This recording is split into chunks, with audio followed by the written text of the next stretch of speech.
Hey everybody, it is Romania Black. Oh, we're on episode 3 of Attack on Titan season 3 with my dogs at my feet. But oh my gosh, I was thinking back to the first 2 episodes of season 1 and the first 2 episodes of season 2. And in both those episodes, yeah, stuff happens and it's crazy and intense, but not like this. No, not like this. Some of y'all have been commenting as I'm recording this on episode 1, which is just aired on Patreon, and this individual was commenting and was like, you know, maybe you should do a recap at the midpoint. And I was like, I think I should, because I don't think, if I don't do a recap at mid-season, I'm gonna have a 6-hour recap video, and that's gonna be too much. I can't block out half a day just to record, and I don't want to make you guys sit through 6 hours of me talking. So yeah, I probably am gonna have to do a recap, a mid-season recap, and that's fine. I'll just do the first 12 episodes and then do the mid-season recap and then just go with the next 10 episodes, because there's just been too much happening in 2 episodes. Too much. There's been more happen in these last 2 episodes than I think the first 4 of season 2, and maybe the first 4 or 5 of season... I say that. It's hard to say that. There's a lot of plot that happens in the early part of season 1, and there's a lot of character development that happens in the first part of season 2. But this is like a kind of mix of both, and it's just insanity so far. The thing I love most is that I haven't been able to predict what's gonna happen. Here's the thing. I thought season 1 was complicated. And then season 2 happened, and it's like, oh no, season 2 is way more complicated. This season already is way more complicated than last season. And it's just, everything gets further and further, more complicated and more complicated. And so it's kind of insane, but I do have some notes before starting this episode, surprising no one. Okay, so I've rewatched the first 2 episodes going into this third one. I've rewatched the first 2 episodes because I was like, I need to get some bearing on what we're going into, because this is some dire straits, right? At least in the last 2 seasons, when things looked hopeless, like when Eren was taken by Bertolt and Reiner, or when Annie was chasing after Eren and got Eren, or there was the Titans attacking the city. Even though things looked dour, it still seemed like there was a hope that humanity was that the scouts were gonna win out. But with this scenario of Erwin and Historia being captured, I get such negative, despairing vibes already, and I don't like where this is headed. And I'm worried for our main cadets, the new Levi squad, because they're all having this existential crisis. So that brings me to my big point about these episodes so far, and this new theme that has kind of emerged with this season. And that is the idea that no one in this show has a full picture of what's going on. Nobody in the show understands, and it's very true to real life. When we read a fictional story, we see everything as an outsider, right? We see everything as an audience member that's not actually in the story. So we can take some liberties as readers or as viewers and put things together, kind of like what I'm doing now, that our cast and characters in the actual story can't exactly do. And so very true to real life, no party in this story has a full picture of the entire scope of everything. So for example, in episode 1, Hange, when they found out that Pastor Nick had been killed and realized it was the military police, specifically Sonus and Ralph, the other guy, Hange made a note saying that they were going to do whatever they could to make sure that the killers were tortured alive and suffered twice as much as Pastor Nick. Cut to episode 2, 1 episode later, and that exact same thing happened. Hange lived up to their word, tortured Sonus and Ralph alive, and made them suffer just as much as Pastor Nick, but technically maybe even more, because Sonus looked pretty broken there at the end. So Hange lived up to their word. But here's the thing.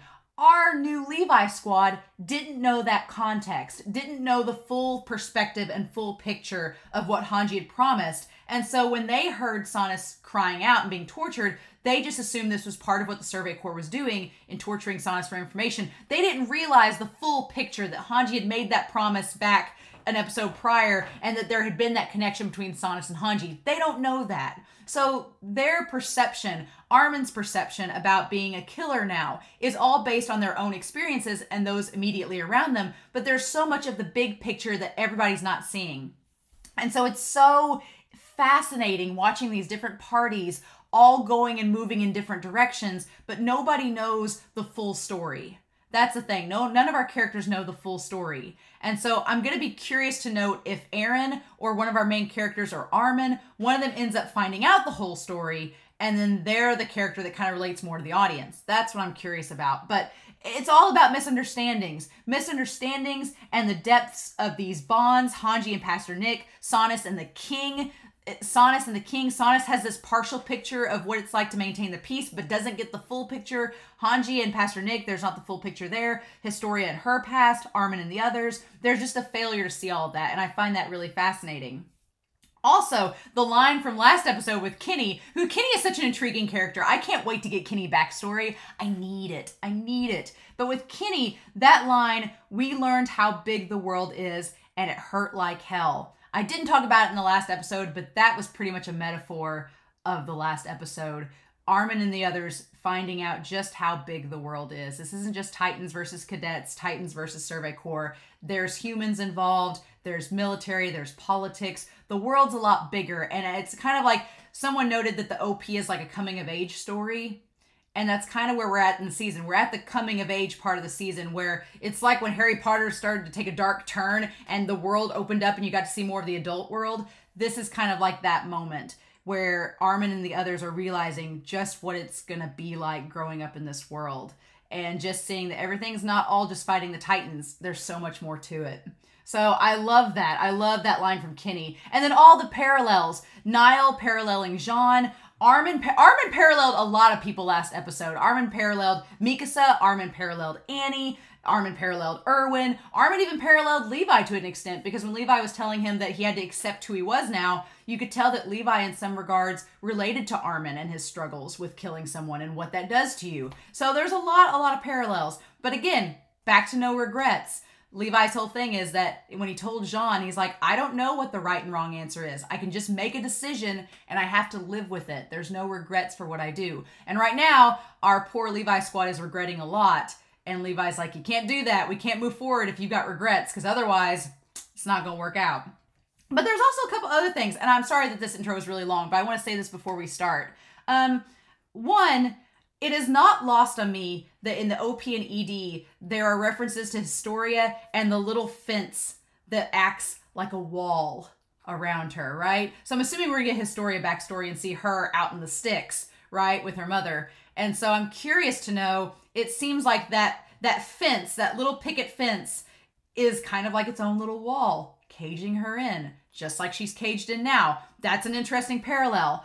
There was also a big symbolism with chairs in the last episode, in the first episode. And I don't know if it's intentional, but there's something about chairs. So here's the thing.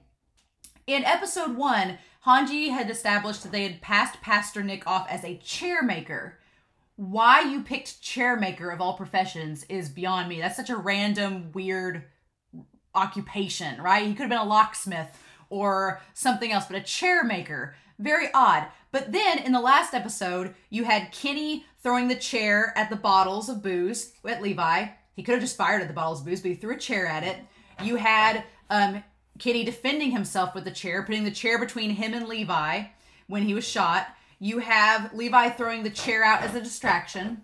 You have all the 4 council members who were previously standing in episode 1 were now sitting in chairs around the throne, which is a chair. And so I don't know, there's just something about it, and it may mean nothing.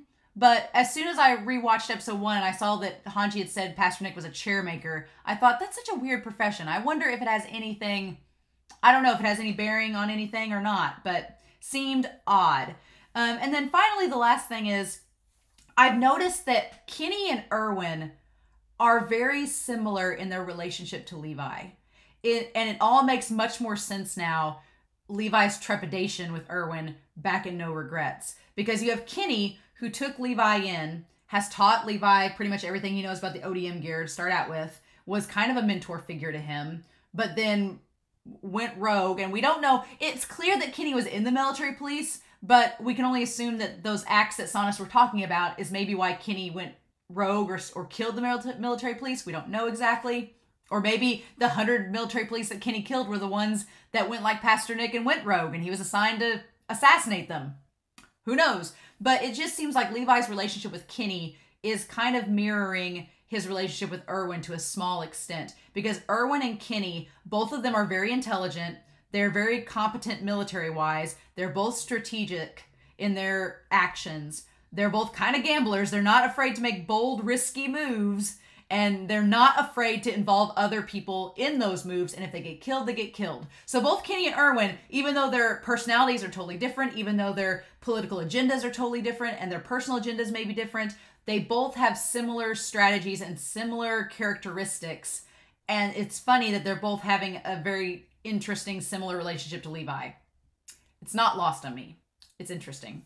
So yeah, with all that said and done, I know that I'm just going to have to probably do a mid-season recap. And we'll talk about mid-season stuff as it gets closer. I'm only on episode 3, so I've got time to think about it and talk with y'all about it. So there'll be stuff on Patreon, questions and polls and things like that about how to do things, because I want to go in as spoiler-free as possible. So I'll be talking to y'all about that as we get closer to the mid-season. But I have decided I'm probably going to do a mid-season recap because, again, this last one for season 2 was 3 hours and I still could have talked more. so we don't want to, with as much theorizing as probably going to happen in this season, it's going to get split. So there's that. But I've talked for 11 minutes. So let's do this, shall we? I just don't even know anymore. I just don't even know anymore. So let's do this, shall we? This episode's called Old Story. I don't know what we're going to get in this episode. Again, one of the best things about this season so far has been not knowing where it's going and that there's so many possibilities now that the Kinney squad is involved, now that we have the royal family. Now, the world's gotten bigger and more complicated and it could go anywhere. We could spend a whole episode with Reiner and Bertolt and them and I wouldn't be surprised. I keep thinking we're going to eventually get back to Annie. I keep thinking we're going to eventually get back to Bertolt and Reiner and Ymir, but that may be in the second half. I don't know. So, okay. Let's do this. I've been so excited. I've only taken a couple days off. I couldn't take a week. I was like, my brain, even though I spent all that time in the last episode and it was the longest ever, I'm like, it's not going to end up being the longest. I just know. But let's do this, shall we? We are going to start it's technically episode 40. We've made it 40 episodes in, y'all. But we're going to start episode 40, season 3, episode 3 here in 3, 2, 1, let's go.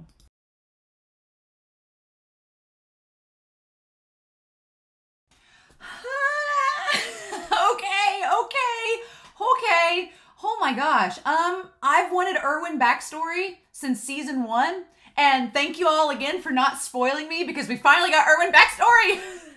Thank you all for not spoiling me. This was amazing. This episode, definitely this episode was like a episode based on, it was still, there's a lot going on in this episode. And I want to thank y'all for 2 reasons. One, for not spoiling me that we'd get Erwin backstory. I was so happy we got someone Erwin.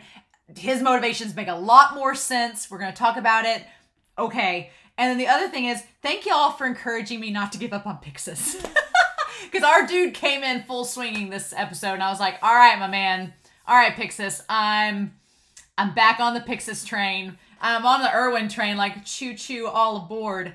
Holy crap, this episode. We got some reveals. We got some important information. Things were set up that I'm really excited about.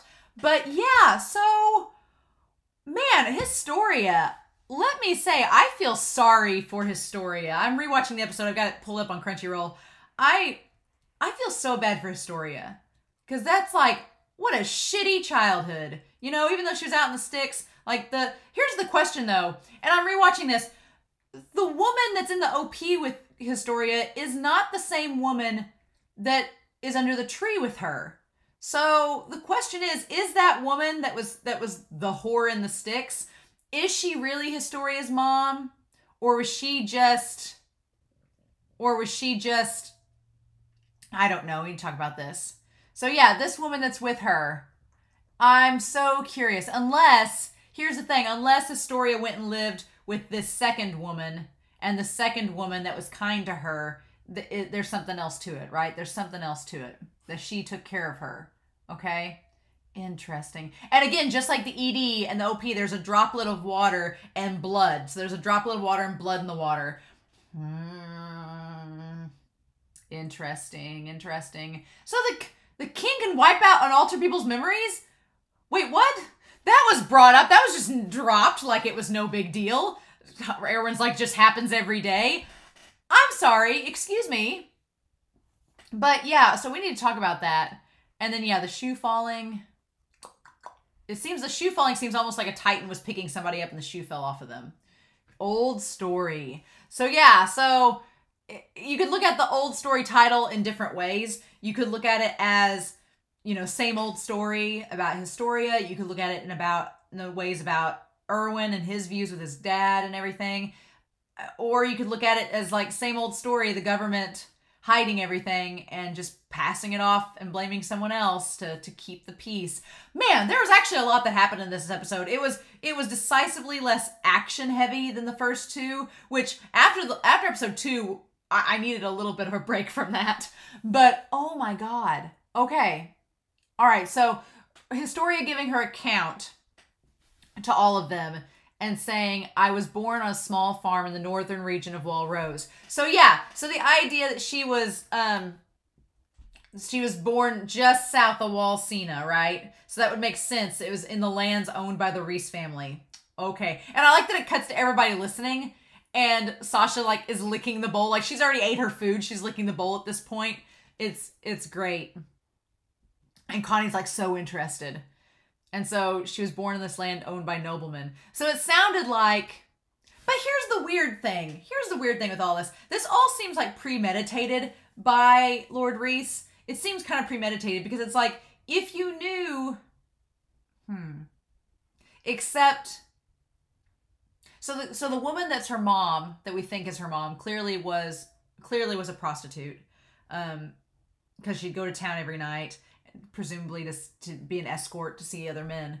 And then we assume that she got pregnant with Historia. But I have so many questions about this, that she helped her on the farm. It seemed like there's other people there. And then her mom, she says that her mother was always reading books and not once doing her housework. And it seems like nobody was really stopping her from doing so. And that she was really pretty. And that she'd go out in like the fancy coat and everything, get picked up. And someone would come for a wagon. So clearly she was raised on the farm maybe and just, it's like Fancy. It's like that Reba McEntire song Fancy. That's what Historia's mom reminded me of the whole episode. Just go look up Reba McEntire's song Fancy and it'll be it. But yeah. And so as far as Historia knew, she couldn't put 2 and 2 together. But her mom clearly was smart because she was reading books. And that's where Historia got the idea of reading the book. And so I like that the one book that she has, she was imitating her mom. And there's a lot of callbacks. Okay, so the book that she has that she's reading has the girl holding the fruit. That girl holding the fruit mirrors the girl or the woman holding the fruit at the ED for season 2, right? The ED of the woman holding fruit in front of the monster. That's what that's imitating. And then just like the picture of the mother holding the child is imitating in the OP for season 2, the statue of the mother holding the child. So I'm like, there's a lot of callbacks in this season to stuff that's been maybe foreshadowed for us. Interesting. I feel bad for Historia though, because it establishes how lonely she is, that her mother never cared for her as a kid, which I'm wondering if the mom knew who Lord Reese was, or she found out that he was royalty or something. And she was like, crap. And maybe she didn't want to have Historia, but Lord Reese made her keep the baby. Maybe that's it.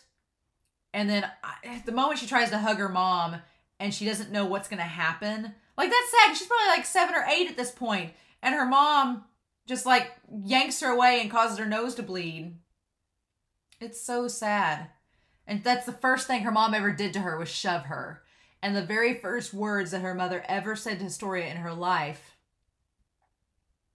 God, was saying, if only I had the courage to kill the girl. But here's the weird thing. The mom says to kill the girl. Like, she refers to Historia in the third person as she's looking at Historia. That's the weird thing. So what we don't know, to kill the girl. What we don't know is she really talking about Historia? And if so, why did she refer to her in the third person? Why didn't she say, if I only had the courage to kill you? You know, why did she say the girl instead of you? That's an odd word choice. It's odd to put, unless she's just like, unless kind of like Reiner, she separated herself from Historia and she doesn't want to think about it, so she's just putting Historia in third person terms. It's a very odd distinction, but it's so sad because Historia was like happy that her mom shoved her. It was like some interaction, and she didn't know any better. And God. So basically, so I'm curious. Here's the thing too, because it says right after that, her mom left. She left the house and began living somewhere else with the suitcase and everything. So I have a lot of questions here. One, if the mom hated her so much from the start, why didn't she leave from the start? Why did she wait until Historia tried to hug her? Why, if you hated the girl, why did you live there to begin with? Why didn't you go away much sooner and let Historia be raised by the people that lived in the house, like she clearly was after that? So it seems like there was almost something else that was involved that, again, Historia doesn't have the full picture, right? There's not the full picture. And we know from our perspective as the audience that Historia doesn't have the full picture because we see Kenny in the flashback. So why'd the mom wait until then to leave? Why didn't she leave sooner if she was so miserable? That's question one.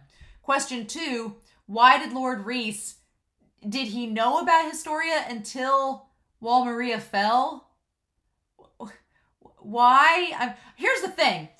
All this timeline, the timeline's establishing that 5 years ago, just one night, just days after Wal Maria fell, that's when Lord Reese showed up. And that's when with the mom, and then she was killed. So, we get into this. I'm going to have to get that damn whiteboard back out. Okay, so for the very first time, I met my father. Yeah. And so he came and he said, he's your father. And I believe it. She has his eyes. So I believe that she is his daughter. He was the Lord ruling the land we lived on. So she's known that she's been his daughter. And then she looked terribly frightened. So yeah. And you'll be living with me now. So here's the thing. Why would he tell her that? Why wouldn't he just take her hand and say, hey, I need you to come with me? Why would he go to the lengths to tell her that she's going to live with him if what happens next happens? Because, yeah, then the military police, as the incognito FBI, show up. And that woman knows exactly who they are, which is crazy. She knows exactly what's up. And they all grab her and they say, this is a problem, Lord Reese. Let's avoid acting rashly now. Did the fall of Wal Maria make you a little scared? So wait! So, what? But, okay. But here's the thing. If Lord Reese and the government are behind all of this, okay, but wait, okay, so then the Titans aren't exactly, there is a separation, and Bertolt and Reiner and all them are working against the humanity and the government. They're not connected to the government because Lord Reese clearly got freaked out after Wal Maria fell.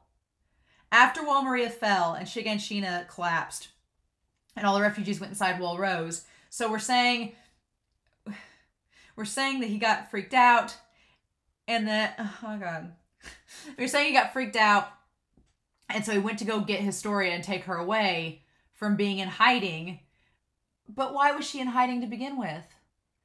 Why didn't he just accept, because she was illegitimate, but, so this is Kenny. Kenny is at this point in time in the military police, still, as one of the special assassin covert mercs, and then make him a little scared. And so basically they caught up with Lord Reese. Lord Reese came on his own. And she says, I'm not the mother of that girl. She has nothing, so she was just denying it, right? And he says, is that true, Lord Reese? Do you really have nothing to do with this woman or child? And here's the other thing. He says he lets her go. He lets go of her hand and says, so be it. These two have nothing to do with me. So he's going to let them kill them both. And they kill them all. I can't believe Kenny just whips out this giant knife out of his coat, like it's been there. This saber's been there this whole time. Like, what the hell, Kenny?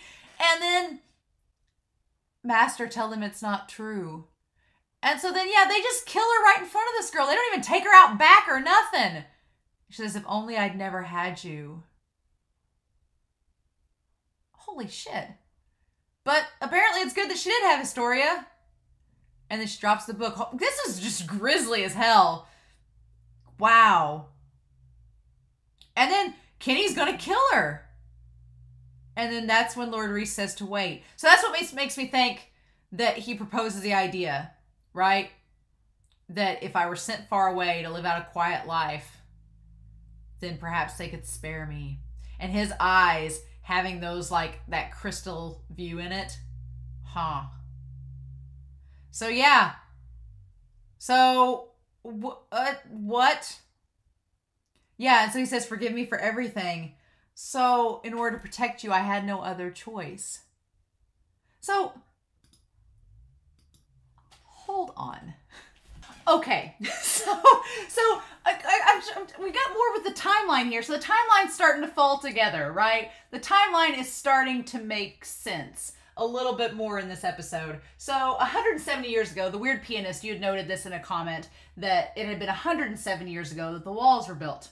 Cool, we got that established. So 107 years ago, these walls were made. We're going to talk about this in the episode in a minute, but the king altered the memories of the people involved. They all drank the Kool-Aid. And so I wonder, though, I'm joking with the Kool-Aid, but I'm wondering, like, is his blood involved? Does his blood have magical powers? Could, like, because in the ED for season 2, it showed the chalices that had the blood, and it showed the kids eating the body parts, and it showed the chalices with all the blood. So I'm like, and that kind of ties back to Ymir and them worshiping her. So could it be that, like, the king's blood has powers to control people?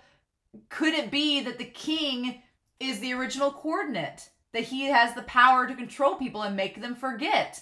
So could that be tied to it? And so he made all the citizens forget that the reasons why they'd gone within the wall, and maybe he made them forget how the walls were made by the Titans. But yeah, so here's the thing too. If you could control the Titans as the coordinate, you could make the Titans make the wall. That's how you could do it. So that would make sense of why, because back in season 2, I was like, why would the Titans volunteer? Back in season 1, I'm like, why would the Titans volunteer to turn themselves into a wall? What if they didn't have a choice?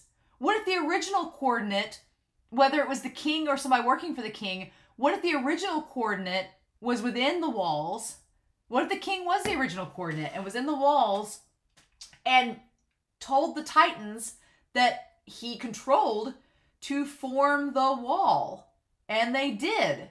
And that's why it was created the way it was. That could be it. Yeah, that would totally make sense in the weirdest of ways.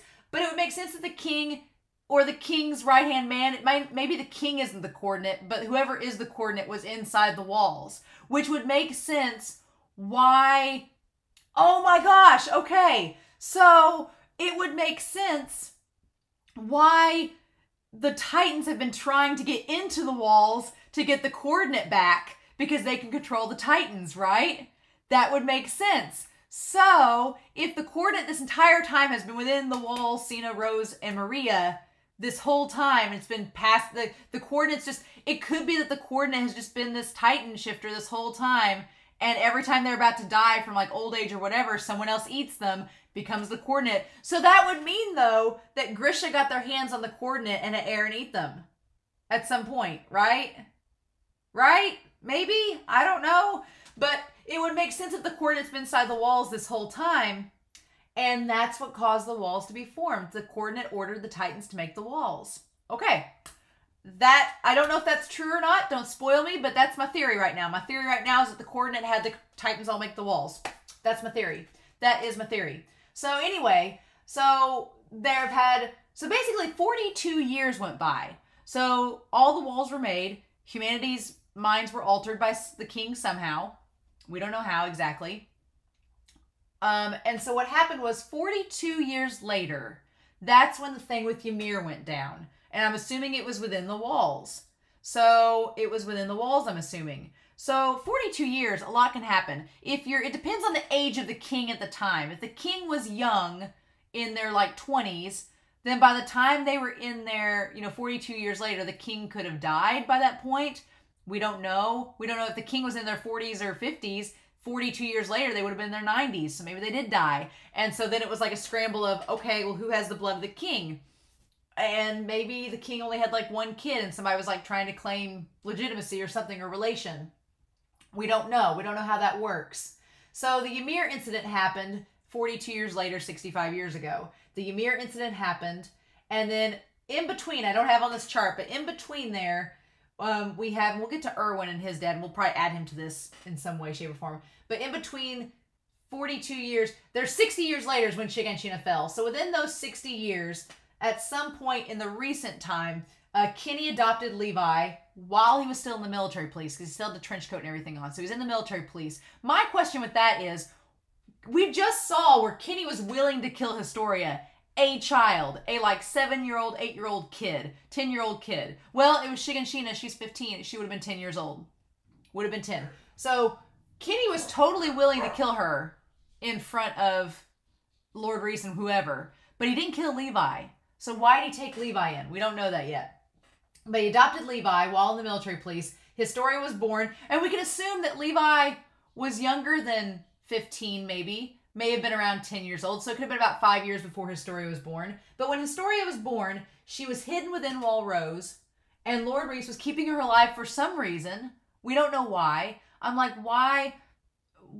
My thing is, this whole thing with Kinney later on seems premeditated. It seems like it has a point, but then, so 5 years later, Shiganshina fell. Lord Reese panicked because the Titans had breached the wall. He panicked and he's like, gonna go get my daughter and take her with me into Walsina. I'm assuming he thought where she'd be safer with him. So maybe he was willing to risk her getting found out as his illegitimate daughter because he knew that she was royal blood. She needed to be spared, right? Maybe. So now the question is, did Kinney know that she was royal blood? Because here's the thing. The government wants Historia as the vessel. They want her back as the royal bloodline.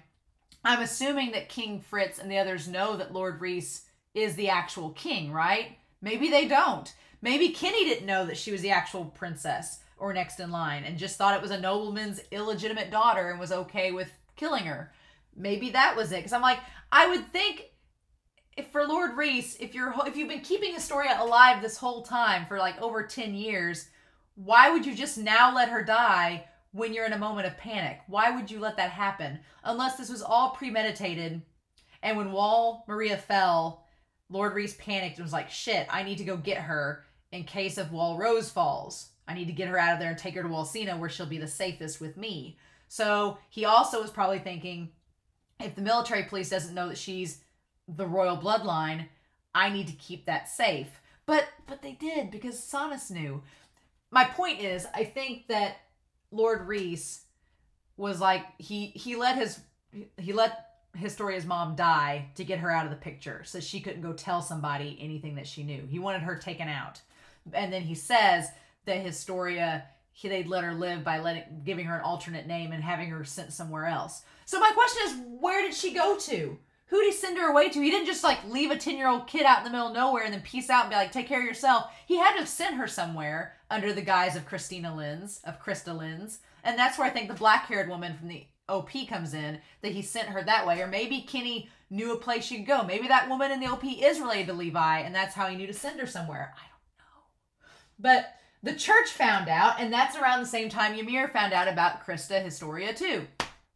So at this point, when Kinney was killing Historia's mom, Levi was out of the picture. Levi at this point was already in the Survey Corps and was long gone away from Kinney. So Kinney had still been in the military police up until 5 years ago at least, and as far as we know, he's still working for the military police now. He just doesn't have the trench coat on all the time. But in this episode, he's walking around with it on too. So, and I'm assuming that blonde-haired woman is also in the military police as well. She's just like his right-hand woman. So, but yeah, Lord Reese's actions confuse me a lot, because I'm like, why did you have the military police involved? Why didn't you just have the military police kill the mistress right off the bat and then go get Historia yourself? Why didn't the military police want Historia to go into Walsina with him? Why did they not want that? It sounds like Lord Reese, even though he's the royal family, the actual royal family, even though he's the actual bloodline, it sounds like he wants to go along, that he's still a noble. I need to watch the rest of this scene to see the rest of this, because and And then, of course, Aaron, I was always thinking about you, he says, and I dreamed the day I could hold you like this. So they've got Aaron muzzled, and Aaron's listening, and Aaron heard that she has royal blood running through her veins. And then Historia's like crying, like, this is just way too much. Arby's family is the true royal line. And because you're special, you're the one and only person who can save all of humanity. How? I don't know. To the place it all began. So we're going back to the place it all began, whatever that means. I'm assuming it's within Walsina, back to the beginning. I'm like, what? Okay, but if we're going back to the ED from season 2, let's say that those people with Ymir thinking she was the blood of the king, what if they were going to sacrifice her and the people were going to like drink her blood or whatever, and that was going to let them turn into a titan or turn into a titan shifter, one of the two. If something's up with that, what if that's the case? So then what if Historia, the vessel, the actual vessel, if they're thinking they're going to sacrifice Historia and have her sacrificed and have everybody drink her blood, and then they can all turn into titans, and then Aaron, and then they have the coordinate, they found the coordinate, so if everybody turns into titans, they can fight titans versus titans, right? So they could all have Aaron. This sounds bonkers.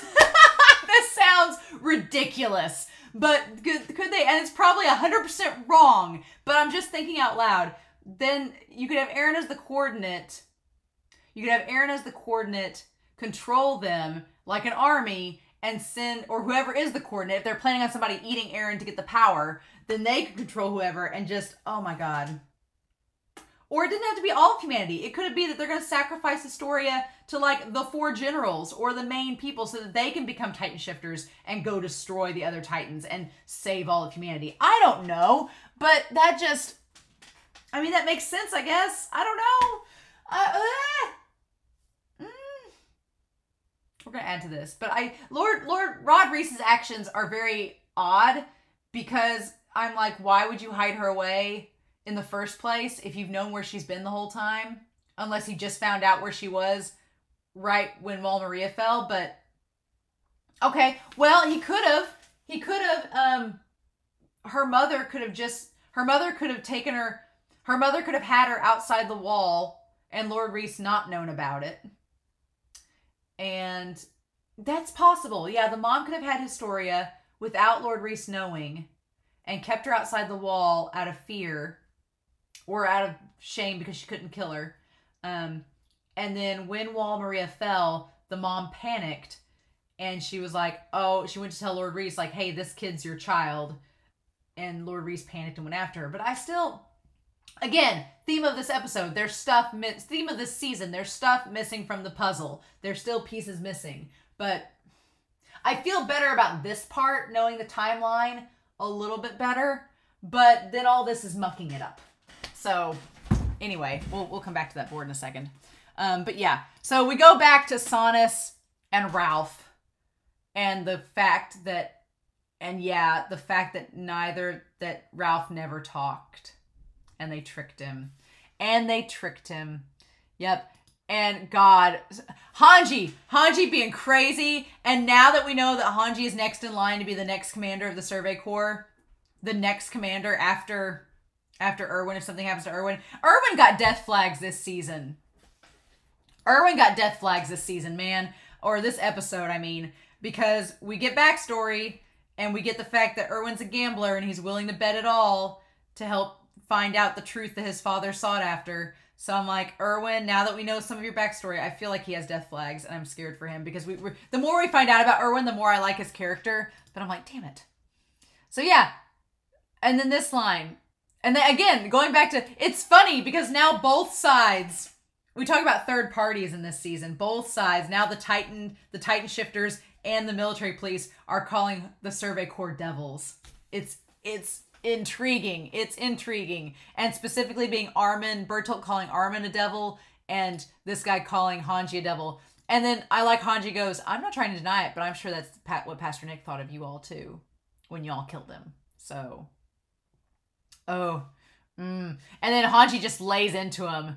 I was beginning to feel sorry for you. And when Hange just gets unglued there, grown-ass men wailing and crying. That voice acting from that voice actress was so damn good. I was like, And then, yeah, Sana says, good luck, because, you know, you stamp one out, then the next comes in line. There's somebody to replace us. We're replaceable. It's kind of like Erwin told the Survey Corps. He's like, I'm replaceable. It's the same way with these guys. Just to start the act again. Like, that's how we keep the peace. Damn. And him crying, saying, good luck, Hange. Damn.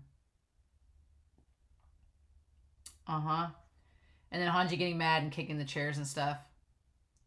But yeah, so they established that the power goes, yeah. So basically they've established what we talked about last season. I'm glad that we're getting things confirmed, or at least theories that are matching up with theories we've all made, right? So if a Titan eats, there are humans who can transform into Titans. So if a Titan eats a human, just an ordinary human, nothing happens. But if they can eat a human who can transform into a Titan, then they get the chance to go back. In other words, the Titan eats someone with that power, they revert back into a human. And they obtain the power of those that they eat. It's kind of Hunter x Hunter-esque. I'm thinking of the Chimera ants. It's kind of Hunter x Hunter-esque. And so then, yeah, the thing about Reiner. Reiner was throwing Titans at Eren, who had escaped. He was hoping the Titan would get a hold of him and eat him. Yeah, that's insane. So, crazy time. Reiner's actions weren't just the actions of a mad guy that was just throwing Titans to be throwing them. He was intentionally throwing them so that Eren would get eaten and that power would go to somebody else. Insanity.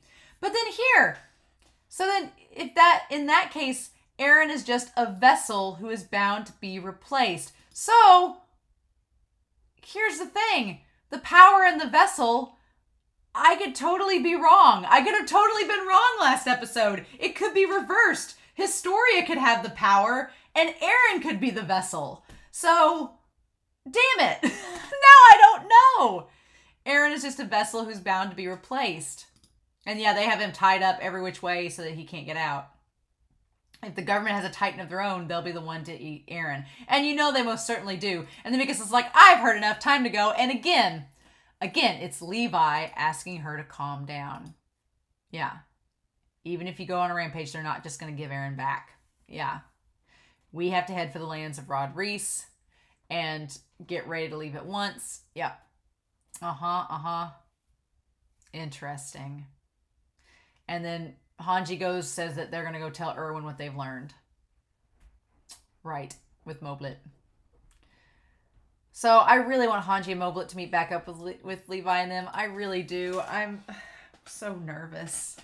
Especially because now they're all wanted. It's like Armin talked in the last episode. He's like, we're all criminals now. We're wanted people. It's like, yeah, the thing of it is you were going to be wanted anyway because the government doesn't want the Survey Corps around anymore. And Erwin Smith, Pixis is here for you. And then Pixis coming in like freaking Mr. Rogers with the red sweater vest on. I love it. Pixis, let it be known, Pixis be styling in this episode. Not only with the sweater vest, but then with that sweet top hat and an overcoat. Yeah, look at this. Just, I love it. I love it. I couldn't stand still. I've read your letter. And then Erwin drawing the curtains. So that it can't be seen. Yeah. I love this. I love this scene between them. And then Erwin telling him the old story. The story about his father. And we don't get to see what the incident is, right? We don't get to see what's in that book. So yeah, we need to go back to this. So again, there's the military police guys in the trench coats with the hats. Interesting. And Lord Reese is with Historia. And Eren's tied up in the ground, you know. And then I like that Pixis has been, this cramped world can only hold people for so long.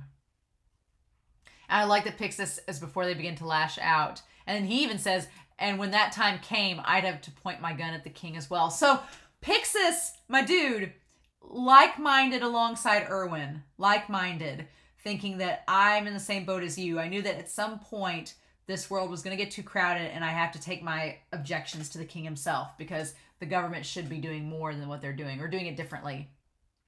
Yeah. So then, oh God, this conversation's so good between them. If my guess proves correct, this plan will not require military force to take action. And that's what he's talking about Historia. He's saying we can overthrow the government. No one has to die. We'll just use Historia. I'm like, you know what? I got onto Erwin a lot in season 1 because he was making gambles that were having a lot of human casualty, and he didn't seem to take that into account. He was just getting the job done. But now it looks like he is taking into account. He's like, we don't need to kill any more people. We've had enough people die. And we don't have any Titans involved. Because here's the thing. It's hard to avoid human casualty when there's Titans involved. Because just by design, the Titans are going to go after humans and try to eat them. But what Erwin is saying is we need to act quickly. And we need to act in a small, tiny squad. And we can get this done. We can get Historia and use her as the legitimate heir to the throne. And let her be queen. And just take out old Fritz. And let her be queen. And then she'll be in control of everybody. It's like, But there's some things I want to talk about with this. The groundwork for this to happen is not quite ready. I've got some things, yeah, in order, me and everyone else. If everything is not in order, me and everyone else will be hanged, no doubt. Yep. I'm surprised they'd hang you. I'm surprised they wouldn't just take you out back and kill you. A huge gamble. And then, yeah, I'm a betting man. Erwin, you are a betting man. There's like no doubt at this point. So I'm assuming that the news is when Hange Moblet showed up. The question is the news the story, and his father was the teacher from the OP, the one that Sonus and them killed? So I'm assuming, the thing I don't realize is the sign that Demo Reeves had been set up to be, black. Had Demo Reeves been planted as a murder by Erwin in the Survey Corps, or was it the Hange Moblet showed up? I don't know which was the sign. Okay, so information for public disclosure. Intelligent Titans with the power to transform. An intelligent Titan is conceived when a pure Titan lacking intelligence consumes some other intelligent Titan. By consuming an intelligent Titan, it gains consciousness as well as the consumed Titan's powers. So the question remains, right? The question remains, because we have in this shot, we have the unintelligent Titan, and then we have Bertolt Reiner, Annie, the Beast Titan, and Aaron. And then we also have, there's like another Titan in there as well, right? There's like another Titan there at the bottom. Interesting. So my question is, are there a certain number of intelligent Titans that were the original Titans? So, original Titans. That were the original. Okay, so we're establishing that humans can't just become intelligent Titans, right? So there were the original Titans that were the intelligent ones. And then the pure Titans are the ones I've been calling the Putty Titans. And I've been calling them Putty Titans because in the Power Rangers series, the Power Ranger villains, like the little minions, were called putties. And so that's why I've been calling the Putty Titans, because they're kind of the same deal. But okay, so the pure Titans lack intelligence, and when an intelligent Titan is conceived when a pure Titan eats some other intelligent Titan. So my question then becomes, how many intelligent Titans are there? Are there and were originally? Where did they come from? Why were they intelligent and the pure Titans aren't? Why is that the case? How does that work? It has something to do with the king, probably, but we don't know what. We don't know what for sure yet, but something's going on. Interesting indeed. The Beast Titan in that one picture looks kind of scary, like he's afraid. Interesting. Okay, so we don't know. We don't know. We just know that the only way to become an intelligent Titan is to eat an intelligent Titan. That's the only way it's going to happen. I don't know. I'm so curious. But we're learning more. We're learning more as the season goes on. The pieces are all coming together. So Demo Reeves, obviously that's him that's been spotted by them. Him along with the others. Yep. And she's like, yeah. Hanji's like, yeah, I get it. And then that's when Hanji and Moblit finally catch up to Erwin and Pixis. And Hanji tells him what's happening. And yeah. So my gamble was right after all. One of our first Interior Squad confessed. The current royal family is a fraud. Yep. And Reese is the true royal family. And Pixis is like, oh my god, what gossip. What gossip I'm learning tonight. Interesting. So once they're recovered, we'll have Historia Reese enthroned as queen. My question with that is, with Historia as queen, I have a couple questions with that. I know that they say they're gonna overthrow the government with her enthroned as queen. My question is, in order for that to work, some people are gonna have to die, because those four guys, the three other council members outside of Rod Reese, the three other council members and Fritz, they're either gonna have to be imprisoned or die, because they ain't gonna go along with that. They're not gonna let Erwin just put Historia up there as queen. That's not gonna work. That's not gonna work.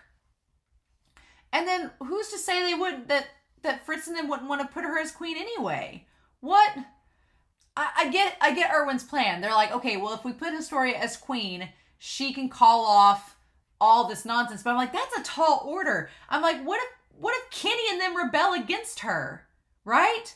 What if Kenny and her rebel against Historia? And what if Kenny tries to kill Historia? Who's to say the military police won't try to... Who's to say there won't be a coup? Like, if it's revealed that she's the queen. I get Erwin's plan, and it's a good plan in theory, but I'm like thinking of all the variables about what if the guy in the trench coat like says, no, we ain't gonna be ruled by this girl. Our king is King Fritz. And how do you have knowledge that she's the descendant of the royal family? Is there like a 23andMe we can do right now? like unless she has a power, unless she is the power, and Historia has an ability that we just don't know about and that she doesn't know about yet. But then wouldn't Reese have that power too? Again, there's something missing to the puzzle. Erwin has a plan. It makes sense, I guess. But I feel like something is missing. The one possessing true royal blood. And you'll force the makeshift king to relinquish the crown. But I'm like, won't those other guys protecting him fight her off? They'll overthrow the government. That's a tall order.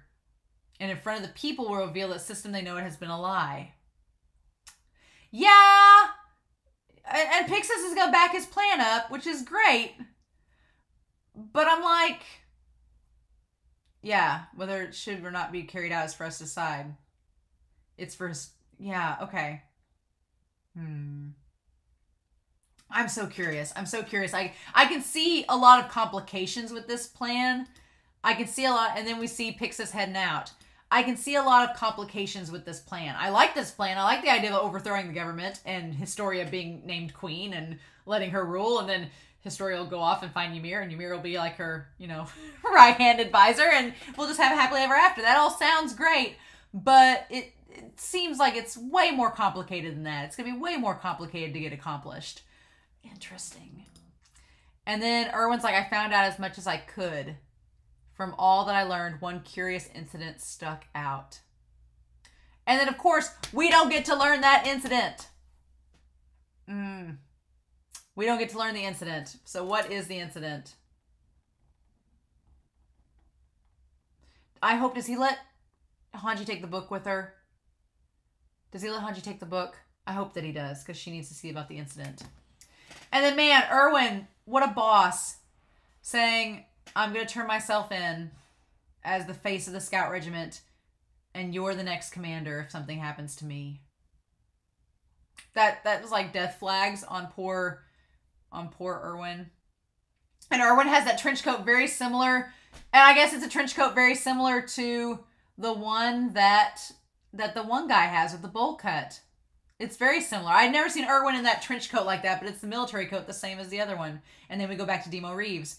So, yeah, I mean, kudos for Hanji for being named the next commander if something happens to Erwin, but I don't want anything to happen to Erwin anytime soon. I feel like we just found out about Erwin's backstory, and I want to know more about Erwin's plan. Like, how does Erwin think?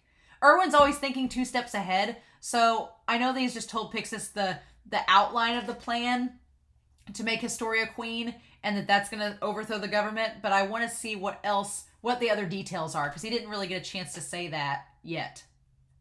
But again, something I really love about this scene is that he points out, because the military police, they do, and they even bring up this Clause 6 of the Humanity Charter. It's like, really? We're bringing out the Geneva Convention for this? Are you sure? And then Erwin's saying to prioritize one's gain over the safety and longevity of humanity is Clause 6. But here's the thing.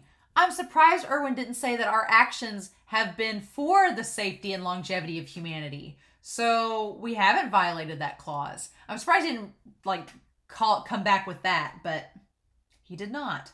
So interesting. But what I love about the scene is that Erwin, very similar to No Regrets, he has, just like he knelt in the mud to get on Levi's level, he put his hand in the blood of Demo in front of the family and was like, I'm going to find out who did this and avenge him for you. Like, he said that in front of all those people. Like, Erwin's still upholding his integrity right until the very last moment when he was taken away. And Flagel's still alive. And at first I was mad that Flagel didn't come out and say anything. But here's the thing. Flagel may not be as dumb as he looks. Because if Flagel came out and said that it was all a sham and that the military police killed him, well, they would have just killed Flagel on sight. They would have probably shot Flagel before he could have said a word.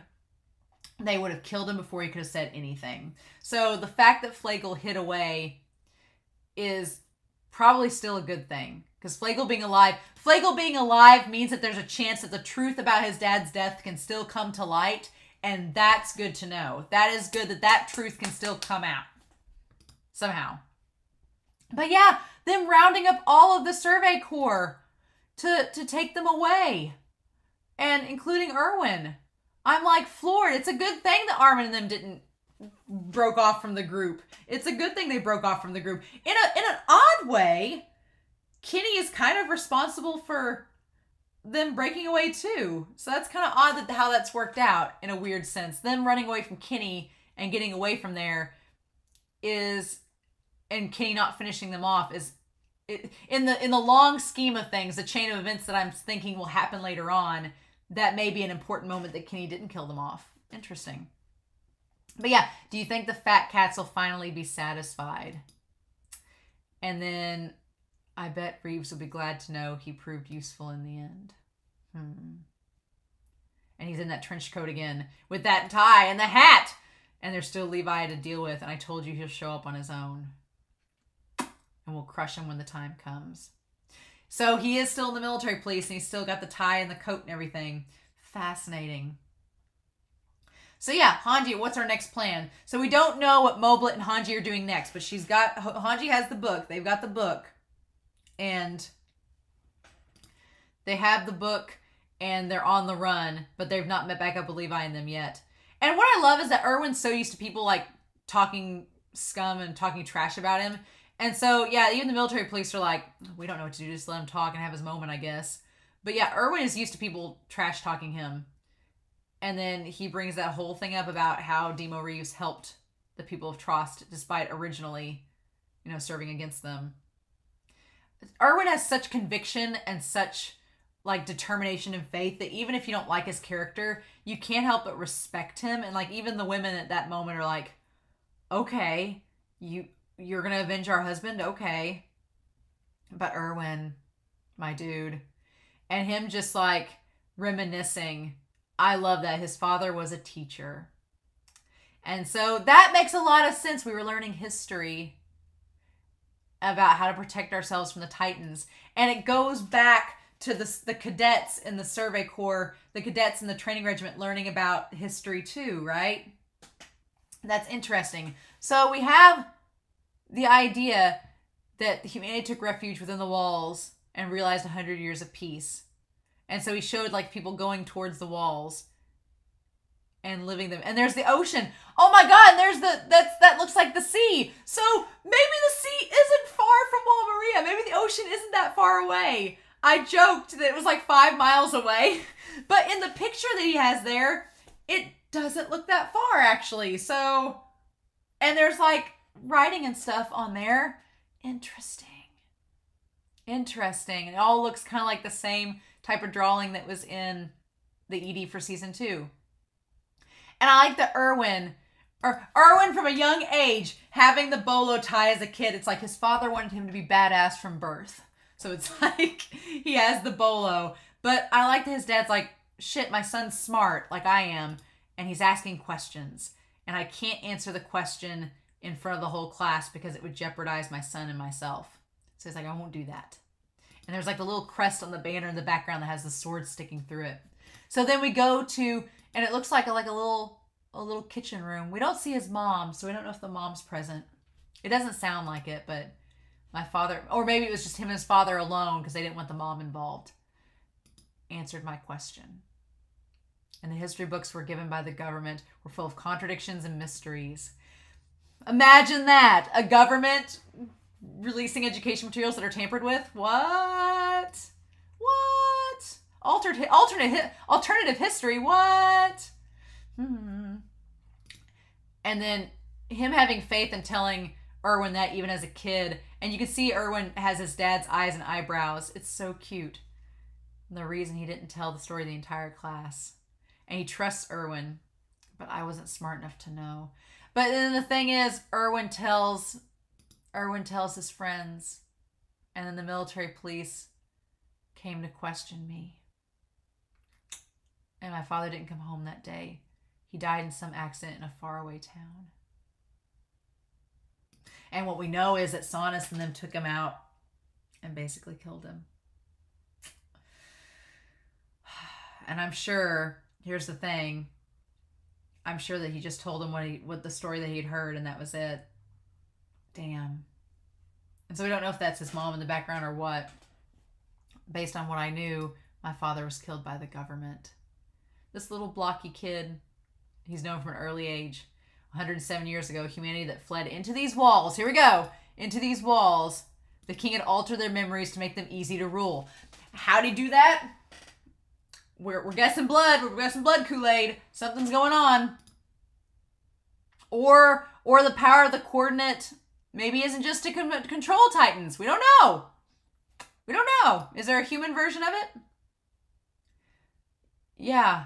And if he hadn't have done that, civilization within the walls could never have succeeded. Yeah, something had to happen. But that's his dad's theory, right? And ever since I was a child, I've been thinking, why did father have to die for nothing more than getting close to the truth? And that's been Erwin's motivation since day one. He's been wanting to get closer to the truth. Wanting to get closer to the truth because that was his father's ambition, and his father died to try to get a step closer. And so that makes a lot of sense. At the end of season 2, when he found out that the Titans were all originally human, that smile on Erwin's face, Erwin was like, my dad was right. Something's up. We're getting closer to that truth. That's what I wanted to know. Man, I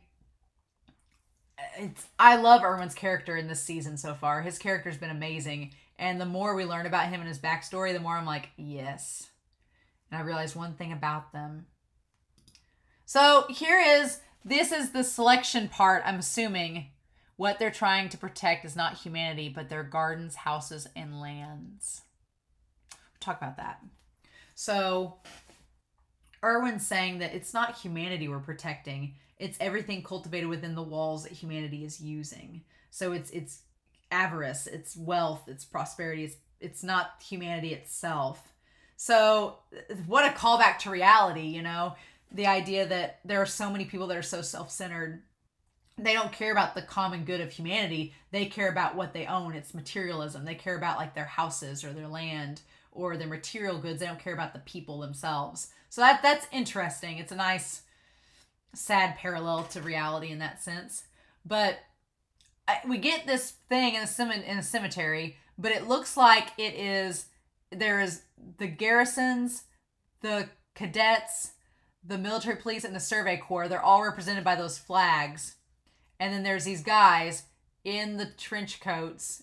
And there's the man with the bowl cut. Okay, so the three up front, the three dudes up front. We have the guy in the green military jacket with the lapels going across and all that. We got him yawning. We have the man with the kerchief that has the ashen hair. And then we have the man with the mustache and the sunken eyes and like the lurch haircut. We have all of them talking amongst each other. And then way over, like a row back, we see Niall and we see Erwin. And Erwin's staring at them. Oh, ooh. So are we led to believe that Erwin's the head of the Survey Corps? Are we led to believe that these three other guys, because it was the church and Lord Reese, that these three other guys are maybe the leader, the overall leader of the garrisons, the overall leader of the military police, the commanders? And then the other guy, I don't know exactly what he'd be the leader of, but maybe something involved in that. See, the only guy with the actual jacket on was the guy that has like the lurch haircut, with the guy with the horse face. He has a military jacket on, kind of like Erwin, which makes me think maybe he's the commander overall of the military police. Maybe the guy in the kerchief is overall amongst the garrisons, or it could be the guy in the green jacket. We don't know for sure. I want to know who those three guys are, and I'm assuming we'll find out. There was nothing to justify my father's death. My father was killed by human greed and by the foolishness of his own son. That's so sad. But my father's theory became truth inside my heart. And now my mission in life is to prove my father's theory once and for all. So it's like motivation. It all makes sense. Thank you all for not spoiling me. Thank you for not spoiling me about this. I love this. I love Erwin's motivation. We finally get it. He is driven by the desire to seek out truth, to figure out to make sure that his father didn't die in vain, that his father, knowing what he knew, there was a purpose behind it. And him telling Erwin, because he told Erwin, essentially,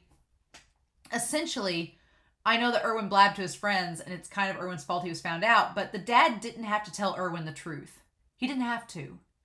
But like Sana said, a teacher who knew too much for his own good, he told his son because he had faith in his son and wanted his son to know. It's like, damn, it relates back to Armin. It relates back to Erwin. Erwin learning from his father is very similar to Armin learning from his parents and his grandfather. It's very similar. It's so similar, actually. That's a really interesting parallel. Again, I'm going to have to, we're going to have to do a recap mid-season. There's too much to talk about. But yeah, and it's funny, we go back to the spot where they're handing out all the flyers about the Survey Corps and their murder, supposedly. We go back to that, but then it's in the exact same location in Smile that Marlo and Annie and Hitch and all them were at when the military police were smuggling goods to the black market in that episode. We're back to the same location. It's very cool that Isayama brings us back to these same locations throughout the series. Very interesting. Indeed. And so then, yeah, John looked really cool in a hat. John with this damn hat and, coat and everything. Our king is looking great, by the way. Just gonna say that out loud. John can rock a hat. I'm all for it. And then they got supplies, and they're gonna have to be on the move because they're gonna try to make it to Reese's land in a day, and the military police is following them. Interesting. And they'll be hunting for us tonight, and they're putting guards on all the vital roads. And it's impossible to get through without a pass. Damn it. Yep, so they really are, everybody's a wanted fugitive now. And of course he's like telling Mikasa to calm down. So we've got a timeline. It's going to take a day for them to reach Lord Reese's land. And hopefully they can meet up with Hange and them there, but I'm like, why? Interesting. Because they said, where'd they say they were going to? It'll take them a day to reach Lord Reese's territory. Okay, so they think that Lord Reese is taking Historia back to his territory, and so it's going to take him a day to reach there. Okay, on foot. Okay. For a second, I thought they were going back to the farm that she grew up on. I was like, that would make sense, but they're going to where they're going to try to meet up wherever Historia is headed. Oh my God. Okay.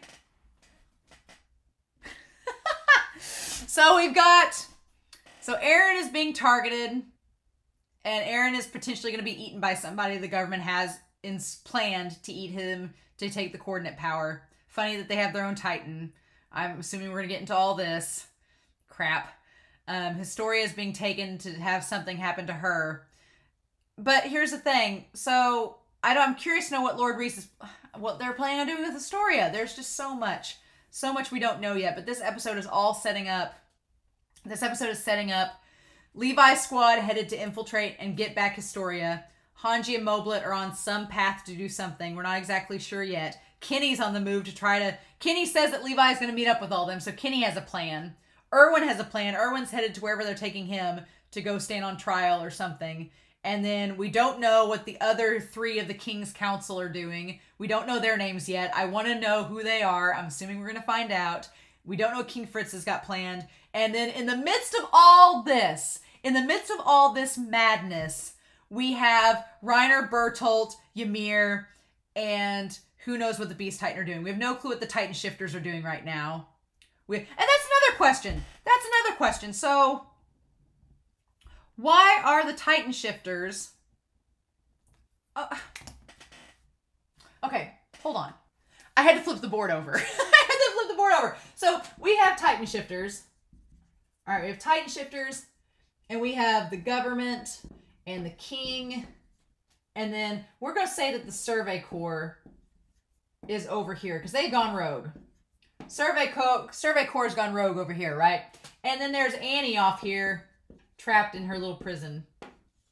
Annie's out of the picture right now. Survey Corps and Annie are on the run, okay? And so then we have our wall separating between us. So they've had the coordinate, or they want to have the coordinate that is a Titan Shifter, okay? And they have Historia, who is technically the queen.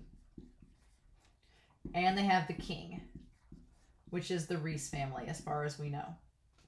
So, okay. And then the Beast Titan, and the Colossal Titan, and the Armored Titan, and old Ymir. We don't know what Marcel was called, right? We don't know what Marcel was called. What Titan was Marcel? We just have Ymir. So I'm assuming maybe that'll get revealed at some point. But, so, my question is, with the Wall Kingdom, when, and how did they get the coordinate, right? Or has the coordinate been related to the king? Is Erwin and Historia related? Was Grisha related to the family somehow? We don't know. Was Carla related? Was Carla related to the royal family somehow? We don't know. But at some point, was the coordinate originally with these guys, with the Titan Shifters, and at some point over 107 years, it went over to that side and they got control of it somehow?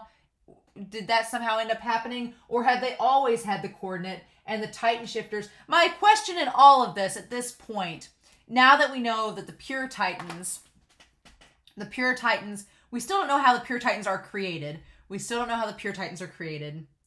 It connects somehow to the blood of the king or something. We don't know how the Pure Titans are created or why they were to start with. It's like the chicken and the egg question. Which came first? The Pure Titans or the Titan Shifters? I'm assuming the Pure Titans came first. But then how did the Titan Shifters originate from the Pure Titans? Who was the first Titan Shifter? How did they come to be? That's a big question. So the big question here is, where did the Titans originally come from? Where did the Intelligent Titans come from? How did the Intelligent Titans come to be from that? And then, how did the Intelligent Titans get outside the wall? And why are they trying to get back in? I'm assuming they're trying to get back in just to get the coordinate. I'm assuming that maybe the coordinate was with them and somehow got over on that side, and they're trying to get the coordinate back. But it's all kind of coming together, slowly but surely. But I still have questions about the origins of Titandom. We're given information slowly. It's like an IV drip. Isayama has given us an IV drip of Titandom lore. And last episode, he was just like giving us, grenades and bombs of it. And you all said firecrackers, which makes me nervous. Because I'm like, oh, that was just a firecracker? Okay, cool. But we just got little tiny specks of lore and reveals. but this season has been like a slow, steady IV drip of like, okay, here's a little bit more, a little bit more, a little bit more about the Titans, a little bit more, a little bit more. It's like, ah! So, yeah. Questions. I wonder if we're ever going to go back to Annie. Who knows? Who knows? We don't know. Maybe that's in the second half, because it sounds like somebody said there were 6 months in between season part 1 ending and part 2 starting, which makes me think that part 1 is like season 2, like an arc, and part 2 is its own arc as well. So I'm guessing that maybe this first arc will get backstory on the Wall side and humanity's side of the situation, and then we cut back to part 2. It's going to be more on the Titan side of things. I don't know. This episode seemed more low-key, but there was lots, as you can see from this and the other side of this board, there was a lot more brought up. So it's all starting to slowly come together. I felt okay about this episode, but like we've all found out in seasons 1 and season 2, whenever there's a slightly low-key episode like this that isn't action-heavy or crazy, the episode following it usually is action-heavy and crazy. So I'm a little bit scared, y'all. I'm a little bit scared. But I'm curious to know your thoughts about this episode, what y'all thought. Please don't spoil me. If you've got spoilers, tag them down below. Just say Romania Black, don't read this, spoilers, and then skip a bunch of lines, and then y'all can talk among yourselves. But thank y'all so much for listening to my long-winded ramblings. I had to stop and start this video, so at this point I have no clue how long it's been that I've been talking. Maybe it's been an hour and a half, who knows. But in any case, I hope y'all have a wonderful week. Please stay safe, take care, and yeah, I'll be back very soon with episode 4 of season 3 of Attack on Titan. Bye.